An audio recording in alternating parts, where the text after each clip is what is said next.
No. Well, I'm gonna do it anyway.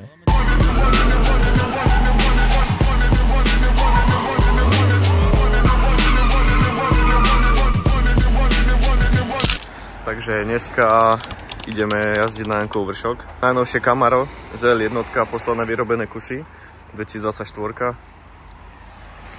Neskutočne vyzerá.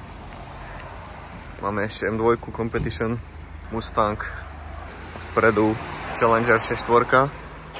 Vlastne ešte čakáme na jeden Challenger a na Jankovom vršku sa stretáme s podlahárom, ktorý príde ukázať najnovší Mustang Dark Horse 2024 tiež, takže dáme nejaké porovnávačky, ktorá Amerika je najlepšia z najlepších.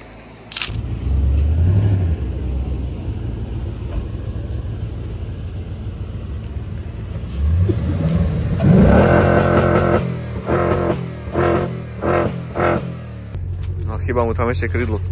Kanony. Dobre. Práve, že koľko dobré je to.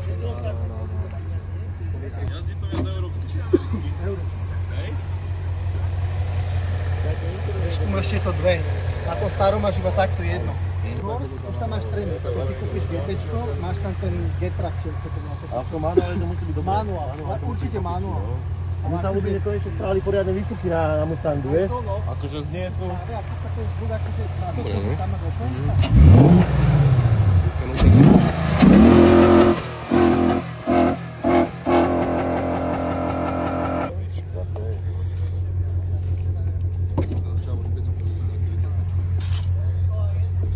Brutálne je ten interiér, veľký displej. Jak na M3 skoro. Sedačky skoro zostali. Ručná zaujímavá. Je to trošku také modernejšie všetko. Ale je to fajn. Я все равно дотянусь до небес. Я не герой из песен, знаю, сколько стоит этот пляс. Разговоры по душам, черт это все. Видимо, любовь ушла, а срок истек. Ты дома плачешь одна, снова на гастролях. Что снова катастрофа, хочешь, напиши письмо.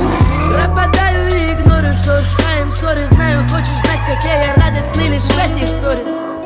Как жаль, но как же круто вспоминать тебя ежеминутно в нашей пустой квартире.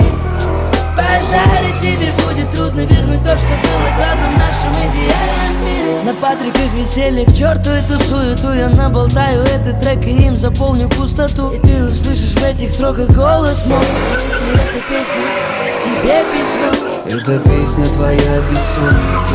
То, что забыто навсегда сегодня вспомнится. И до утра ты не успокоишься, а на рассвете уснешь не с тем.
mne, že Camaro jazdí z týchto troch úplne že najlepšie. Aj keď toto je zrovna ZL1, ktorý má už kompresor, tak nedá sa to úplne priamo s týmito porovnať, ale vďaka tomu podvozku, ktorý tam je, ktorý je taktiež Magnerite, to auto proste jazdí, je viac ako keby tuhé oproti tomu Mustangu. Mám pocit, ešte, akože Mustang super jazdí, ale mám pocit, že to Camaro ešte je lepšie. Vymazlené, ešte viac také športovejšie, agresívnejšie, viac pribité. Ale tento Mustang jazdí špičkovo. Oproti predošlej generácii je tam veľký posun vpred. To je 101. To riadenie, aké je strmšie, aj ten podvozok, tu už je ten Magnerite v sérii, takže aj Mustang sa strašne veľa zlepšil. Ale čo je také zaujímavé fakt, že vlastne jediné auto z týchto troch sa vyrába dnes vlastne iba Mustang, hej? Už vieš z V8 kúpiť v podstate iba Mustang, ostatné sa už iba dopredávajú, čo je skladom, to sa dá ešte kúpiť, ale nový model už nie je ani Camaro, ani Challenger. Hej. Čo sa týka miesta, tak vlastne na zadných sedadlách je najviac miesta v Challengeri. Áno.